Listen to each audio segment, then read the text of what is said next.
Donc les fouilles là, qui ont été engagées il y a une dizaine de jours sur le dolmen de Pêche-la-Glaire 1 à Gréalou, c'est des fouilles qui sont conduites dans le cadre d'un programme de recherche que je coordonne sur l'émergence du monumentalisme néolithique. Alors à la fois le mégalithisme mais aussi tout le versant côté habitat, c'est-à-dire les grandes enceintes à fossés. Et cette fouille elle a été motivée aussi par un aspect de conservation qui est la chute de la dalle de couverture en septembre 2019 exactement. Et on a profité en fait de cette opération de restauration-conservation pour mener une opération de fouille qui a en fait 3 objectifs principaux. C'était retirer la dalle de couverture, évaluer le potentiel de conservation d'éventuels niveaux néolithiques dans le dolmen principal qui est au centre de la masse tumulaire qui est bien visible sur le terrain. Rechercher par différents sondages, avoir des premières informations sur l'architecture du tumulus. Et le troisième aspect, c'était d'essayer de regarder si l'hypothèse d'une deuxième chambre funéraire, telle qu'elle avait été proposée notamment par Jean Clotte, était vérifiable et aussi quel était l'état de conservation de ce deuxième dolmen. Donc là, vous l'avez. Hop. Voilà, vous avez le dolmen en fait comme on l'a trouvé en arrivant. Voilà. Donc avec ici les orthostates, ici la dalle de chevet, et donc là la dalle de couverture qui restait et qui était cassée au milieu.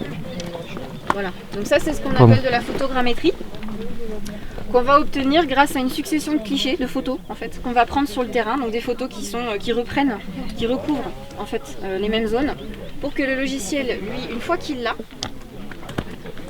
a toutes ces photos que vous voyez un peu là, puisse faire la 3D de ce qu'on a sur le terrain. Vous avez peut-être entendu parler de géophysique ou de prospection magnétique ou de prospection électrique. Non. Il faut imaginer comme une radiographie du sous-sol. C'est ce qu'on fait en général avant la fouille. Ça fait partie des méthodes de fouille non invasives, c'est-à-dire qu'on ne va pas creuser. On va faire passer des électrodes sur le sol qui vont envoyer soit des courants électriques, soit des courants magnétiques pour avoir ce type de carte qui nous montre toutes les anomalies qui ressortent du sous-sol. Donc quels sont les endroits les plus denses, quels sont les endroits les moins denses. Et par exemple la grosse tache rouge là qui ressemble à rien, c'est le cairn. C'est très résistant. Voilà. Ici c'est beaucoup moins résistant, on a du bleu, on a du violet, bon voilà, c'est beaucoup moins. Là a priori on n'a pas de pierre. Ici toutes les anomalies rouges, les taches comme ça là, c'est soit brûlé, soit résistant. Donc soit on a du foyer, soit on a beaucoup de pierre, pardon. Donc ça nous aiguille en fait avant la fouille pour savoir où creuser. Et ça nous permet d'optimiser au maximum le temps qu'on a pour fouiller. Et puis ensuite, une fois qu'on a fouillé, on a ces archives-là. On utilise ça. Voilà. Donc en gros, ce qui nous sert avant la fouille et ce qui nous sert après la fouille. Voilà ce qu'on fait.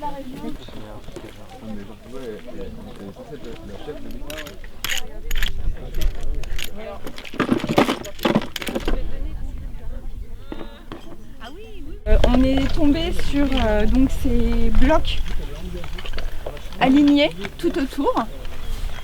Donc il nous a valu quand même de se creuser la tête parce qu'on était là, on ne comprend rien du tout. Parce que généralement quand on voit des blocs comme ça, c'est des stèles qui sont vraiment plantées profondément dans le sol et qui font vraiment un cercle tout autour du monument. Et quand on a commencé à descendre dans les niveaux, on a vu que ces blocs-là, ils étaient juste posés. Donc on était là, bon bah c'est pas ça. Donc on a commencé à ouvrir beaucoup plus largement. Et en descendant petit à petit, on a découvert en fait ces dalles les unes sur les autres. Donc on voit des assises de pierre les unes sur les autres. Et c'est vraiment la trace en fait d'un parement, d'un mur. Donc là, on a vraiment cette chambre avec l'installation d'un mur juste là. Voilà. Tous ces blocs à côté nous ont posé question, mais à force de travailler dessus, on comprend qu'il y a eu une première chambre de construite, voilà, là ou là, on ne sait pas laquelle, parce qu'on n'a aucun moyen de dater. On n'a aucun moyen de comprendre la chronologie en fait entre les deux chambres. Donc il y a une des deux chambres qui a été construite avec obligatoirement donc son cairn, donc sa structure architecturale autour. La deuxième qui est venue se coller à la première avec son parement. Et à un moment donné, ils sont venus fermer l'ensemble en fait des deux chambres, définitivement. Ces dolmens du Lot, en fait, ils appartiennent à un phénomène mégalithique à beaucoup plus large échelle. Il faut savoir que l'émergence du mégalithisme en France se situe aux alentours du milieu du 5e millénaire. Pour les plus anciennes datations, on serait autour de 4700 ou 4500 avant Jésus-Christ. Il apparaît sur la façade atlantique jusque dans le sud de la péninsule ibérique. Alors qu'est-ce qui est à l'origine de l'émergence de ce monumentalisme de manière générale, et c'est pour ça que je parlais au début que maintenant je lis de plus en plus ça avec l'habitat, c'est un moment du néolithique, on appelle le néolithique moyen, où les communautés agropastorales se sont installées et on a sans doute l'émergence d'une élite. Alors pourquoi? Est-ce qu'elle est religieuse, économique, politique? Ça pour l'instant on n'a pas véritablement d'éléments, mais il y a déjà peut-être une partie de ces communautés qui a un pouvoir particulier et qui a notamment construit les premiers monuments mégalithiques atlantiques. On sait aujourd'hui par exemple par l'ADN qu'on est très souvent sur des lignées. C'est-à-dire qu'il y avait peu d'inhumés et finalement ils étaient peu nombreux à être enterrés. Le mégalithisme apparaît beaucoup plus tard, au moins un millénaire plus tard, si ce n'est plus, ici dans le Quercy. Les datations les plus anciennes, on est autour de 3400, voire peut-être un peu avant, mais en tout cas voilà, les datations les plus fiables, on est vers 3400 avant Jésus-Christ. Et ce qu'on constate, c'est qu'il y a beaucoup plus de corps qui sont déposés dans les tombes, que ces corps correspondent vraisemblablement à une part plus importante de la communauté. Et tout l'enjeu aujourd'hui des nouvelles recherches, ça sera de savoir quelles sont les personnes qui sont inhumées dans ces tombes, et est-ce que finalement on commence à avoir une démocratisation de l'utilisation de ce type de monuments funéraires.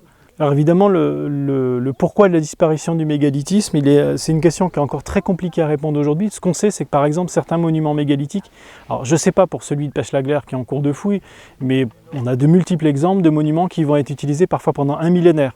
Alors un millénaire, ça ne veut pas dire forcément en continu, mais en tout cas, il y a des dépôts qui sont faits parfois jusqu'aux âges des métaux. On sait aussi par d'autres monuments qu'on a aussi des tombes qui sont même jusqu'à l'époque médiévale, c'est-à-dire que c'est des sites qui vont être réutilisés. Par contre, la construction des monuments va s'arrêter à la protohistoire. Pourquoi ? On ne sait pas trop véritablement. En tout cas, ce qui est sûr, c'est qu'on a d'autres modes de sépulture. On a l'incinération qui apparaît, c'est-à-dire qu'on a des incinérations sous tumulus. Et puis vraisemblablement aussi une volonté peut-être de... Cette élite s'est un petit peu plus fondue dans la société et a trouvé d'autres moyens de montrer son pouvoir. Bon, voilà. Et puis je dirais, il y a presque autant de réponses qu'il y a de chercheurs. Et à l'heure actuelle, on n'a pas véritablement de réponse. Et surtout pour une raison qui est évidente, c'est qu'on manque cruellement de données. Et notamment, on manque cruellement de fouilles récentes de ces monuments-là. L'exemple, par exemple, du Lot, c'est qu'on a presque plus de 600 dolmens sur le Lot, et presque les monuments récemment fouillés et dans lesquels on a vraiment des données se comptent presque sur les doigts de deux mains, voire même moins. Donc là, voilà, il y a une nécessité maintenant d'avoir des données, et ça passe nécessairement par des phases de fouilles. Le programme que je conduis actuellement, en fait, il couvre tout le sud-ouest de la France. Et un des enjeux, c'est d'essayer de voir les relations Atlantique-Méditerranée à travers le mégalithisme. Et finalement le Lot, enfin le Quercy de manière générale, ce qui est intéressant, c'est qu'on est un peu à l'interface des deux. Et par exemple, il y a deux phénomènes très atlantiques qu'on retrouve dans le Lot, c'est notamment l'ouverture des chambres vers l'est-sud-est, vers le solstice, et puis aussi ce phénomène, alors certes pas très présent, mais qui l'est quand même, et l'exemple ici est criant, c'est ce phénomène d'accrétion, ou en tout cas d'agglomération de monuments, plusieurs monuments insérés dans une même masse tumulaire, ça c'est un phénomène très atlantique, alors qu'on est plutôt dans un phénomène exclusif en Méditerranée, c'est des monuments qui vont se disperser dans le paysage, mais qui ne vont pas se retrouver comme ça accolés. Donc on est un petit peu entre les deux.